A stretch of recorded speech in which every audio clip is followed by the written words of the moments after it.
Today we shall discuss program 6, which is to draw a simple shaded scene consisting of a teapot on a table. That means, let's say a room kind of a scene wherein it contains a table and on top of the table a teapot.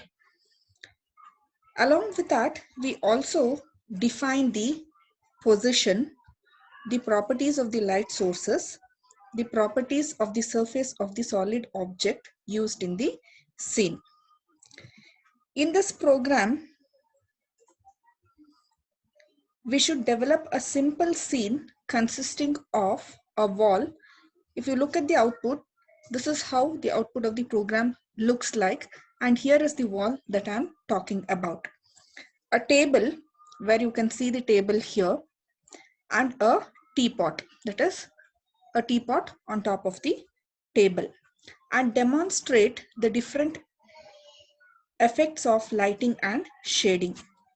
Here mainly we make use of two functions. One is the glut solid cube to draw the wall and the table, and then it is the glut solid teapot which is used to draw the teapot. Now let us understand how to implement the program.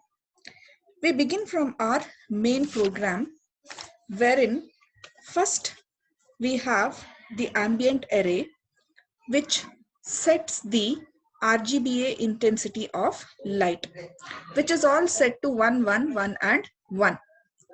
Next instruction, the light position array, sets the position of the light source as X, Y and Z. The next two instructions, which we already know and we have discussed multiple number of times, sets the size of the window, and then it creates a window by the name scene and whose size is specified in window size, that is 700 and 700. The next instruction that we see is the display function, which invokes a function called as display. Now let us move to that display function and understand how the teapot is created. In the display function, we begin with viewport setting. We can see here viewport setting, which we have set to 700 and 700. GL clear, which refers to two constants. One is the color buffer bit and the depth buffer bit. Next we have a function object, which is a user-defined function. Now let us see what this user-defined function does. Here is the user-defined function obj.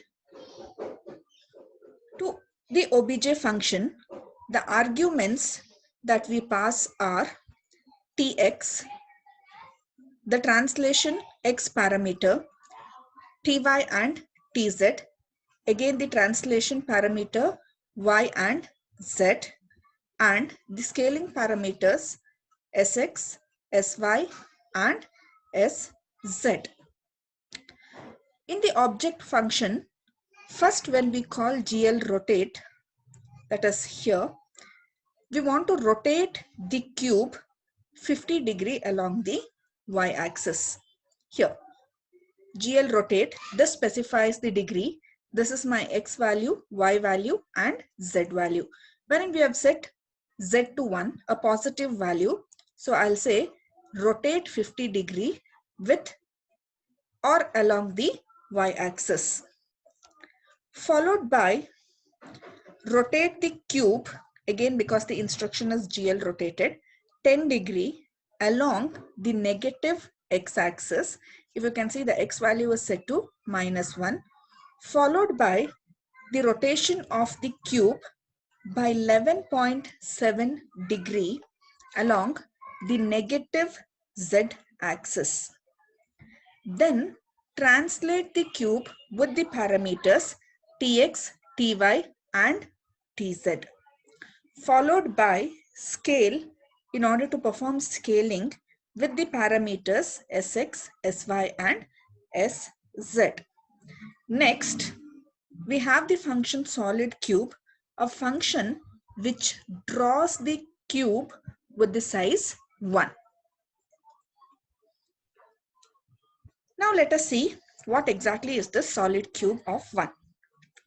Here, if we call the glut solid cube without performing any transformation, if you can see here, I have commented all of these. It will just draw a cube, which we can see here in the first figure, and this is the size of the cube which is defined with the value 1. And my first image represents the cube without any lighting effect, which will just display a window with a white color. That means a cube in white color for us. When the lighting source is added, if you can see here, I've taken an example saying that to this we have added the lighting effect.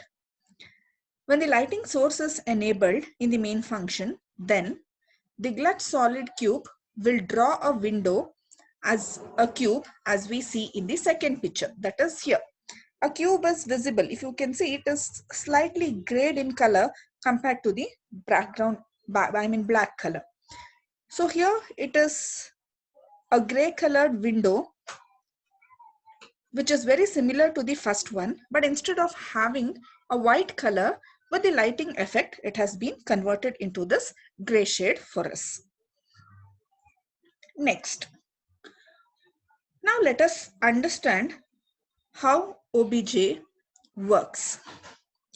When we call GL rotate with 50° along the y-axis, this is what we see. That means the same cube which we had taken in the previous slide is visible here, and after rotation along y-axis, the position is as follows. Next, when we rotate the same thing along the negative x-axis by 10°, the view which we get is as follows. That is, here along the negative x-axis, it is rotated by 10°. Similarly, the next instruction which we have is rotation by 11.7° along the negative z-axis. You can see I get a view as such, which is shown in figure 3. Let us see what exactly are we trying to do.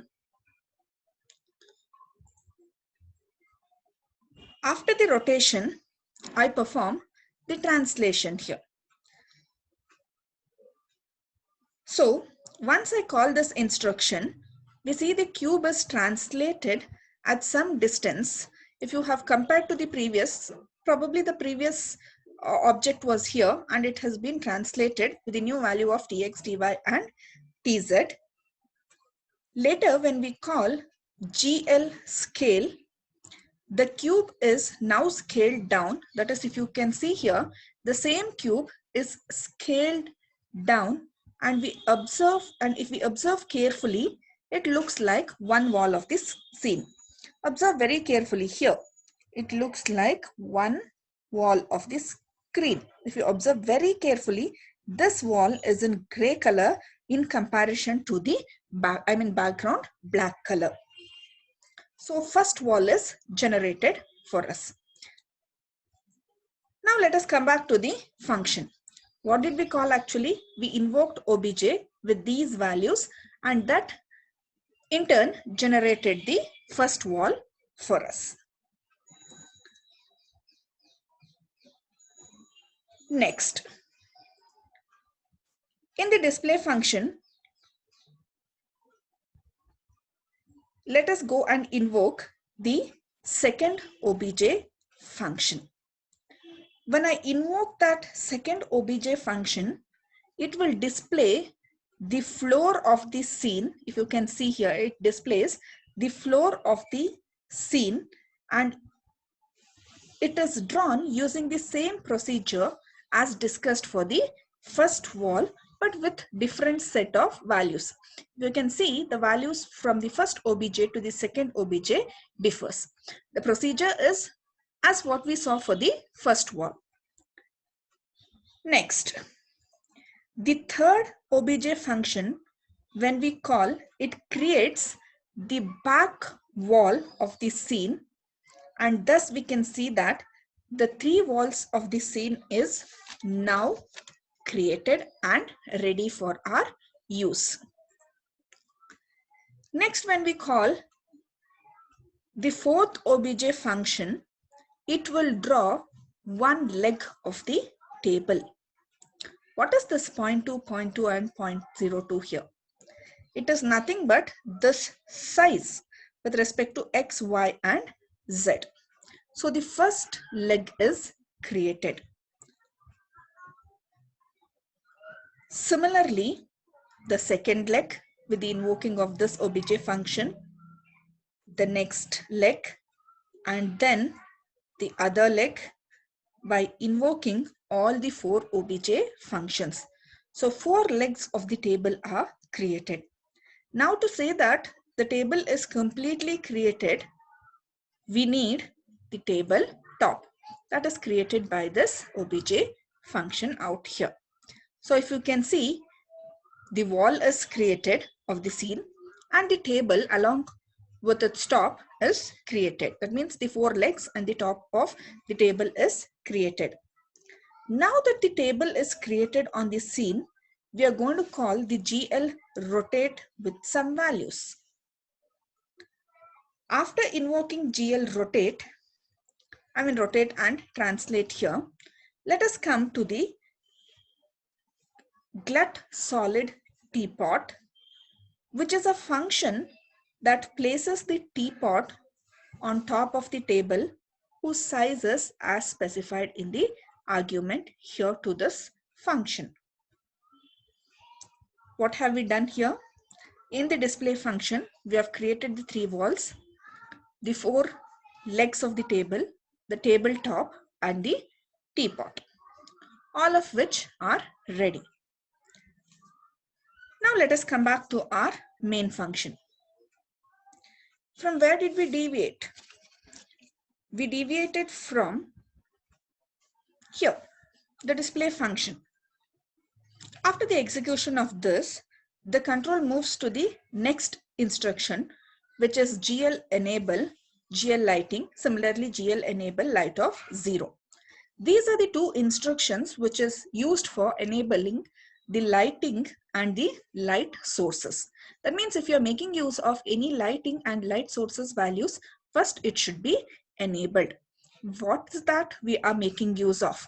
That is the next 2 instruction we have. Here we have the GL material FV specifies the material parameter for the light model. F stands for float, V stands for vector. Basically in general syntax it takes 3 arguments.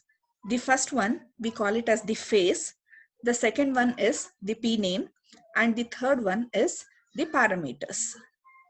First one, the values can be, that means when I say face, this is the first argument, which is the face for us, refers to the face or faces that are being updated, and it must be one of the following, that is either GL front or GL back. In our case it is GL front, indicating that we are dealing with the front face. Next, the second argument I said is the P name, parameter name. Here this specifies the material parameters of this face or the faces which is being updated. The possible values can be ambient, diffuse, specular, emission, which are nothing but the different types of light sources that you have seen here. So here we have made use of ambient. Next, in our case we have taken as said GL front, ambient, and later here we have this ambient. It is nothing but a reference to this array that we have used, which indicates the RGBA intensity of light. The next instruction that we have is the GL light FV. Again takes in 3 arguments. First one is the light, second one is the parameter name, third one is the parameters. First argument is an identifier of light, which tells what type of light. Light 0 indicates the white light for us. The second parameter P name is pretty much same as the previous one for us.